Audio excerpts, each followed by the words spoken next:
ఎవ్వరు ప్రేమించనంతగా నిన్ను ప్రేమించే ఒక ప్రేమ కలిగిన తండ్రి ఉన్నాడు.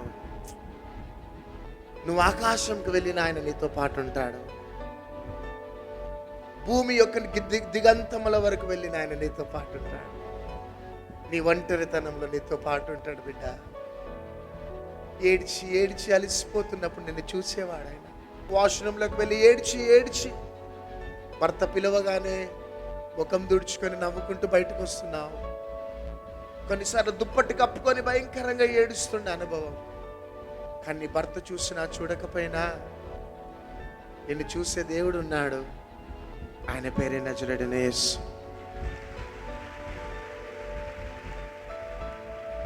తల్లి చనిపోయింది,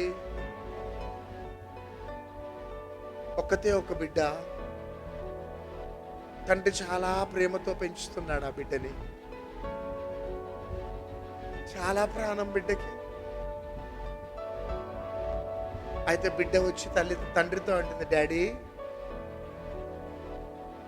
ఒక 2 months అయితే నా బర్త్డే వస్తుంది డాడీ, నువ్వు నాకేం గిఫ్ట్ ఇస్తావు డాడీ? ఒక మంచి గిఫ్ట్ ఇస్తామని నేను అనుకుంటున్నా డాడీ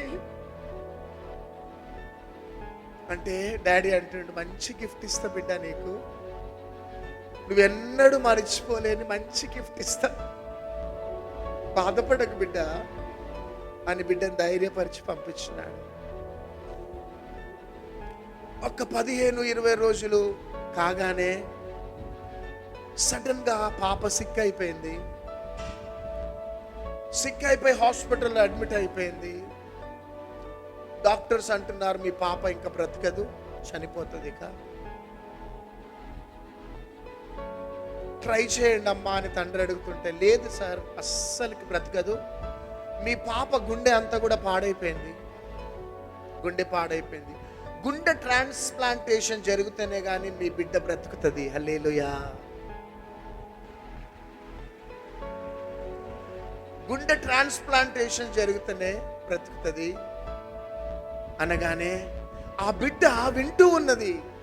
ఆ బిడ్డకి చనిపోతుందని కన్ఫర్మ్ అయిపోయింది. చివరికి డాక్టర్ వెళ్ళిపోగానే డాడీ దగ్గరికి వచ్చి అంటుంది, డాడీ నేను ఇక చనిపోతున్నా, నా బర్త్డే రాకముందే నేను చనిపోతున్నా డాడీ, ఇక నేను నిన్ను చూడ డాడీ, ఇక నేను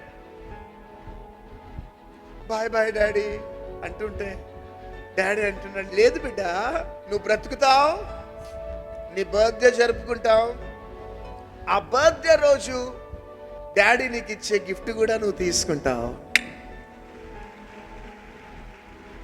ఎందుకు డాడీ అంత కన్ఫర్మ్గా చెప్తున్నావు అంటే, అవును బిడ్డ నువ్వు బ్రతుకుతావు బిడ్డ, నా బంగారు బిడ్డ అని ముద్దిచ్చి వెళ్ళిపోయాడు. చివరికి ఒక వారం 10 రోజుల తర్వాత,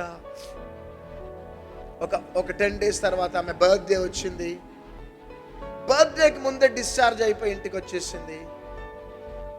ఇంటికి వెళ్ళగానే అక్కడ కేక్ ఉంది, డాడీ లేడు. కేక్ ఉంది, డాడీ లేడు. ఎక్కడున్నా డాడీ అని వెతుకుతుంటే అక్కడ ఒక లెటర్ ఉంది. ఏమన్నదంటే, డాడీ నానా నీ బర్త్డేకి ఒక గిఫ్ట్ ఇవ్వమన్నావు కదా డాడీకి, నా గుండెనే నేను నీకు ఇచ్చేసిన. బా డాడీ లేడు బిడ్డ, డాడీ నీకోసం ఒక గిఫ్ట్ ఇచ్చి డాడీ వెళ్ళిపోయాడు. నువ్వు నవ్వుతూ సంతోషంగా ఉంటే చాలని అక్కడ పేపర్లో ఉన్నది. నీ బర్త్డేకి ఇదే నా గిఫ్ట్ అని చెప్పగా నా బిడ్డ గుండె పగిలిపోయింది. ఎందుకు ఈ మాటలు చెప్తున్నానంటే, తండ్రికి ఎంత ప్రేమ ఉంటే ఆ యేసయ్యకి నీ మీద ఎంత ప్రేమ బిడ్డ.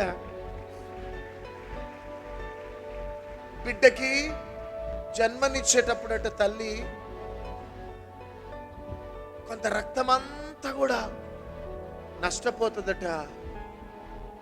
కానీ నీకోసం నా యేసయ్య ఒక్క బొట్టు కూడా రక్తాన్ని మిగిలించుకోలేదు. ఈ లోకంలో ఉన్న తల్లి అయినా తండ్రి అయినా అంతగా నిన్ను ప్రేమించి త్యాగం చేస్తే, నిన్ను నరకం నుంచి తప్పించి మోక్షానికి చేర్చటానికే 2000 సంవత్సరాల క్రితం కల్వరి శిలువలో తన జీవితమునంతా కూడా త్యాగం చేసిన దేవుడే, ఆయన పేరే నజరేయుడైన యేసుక్రీస్తు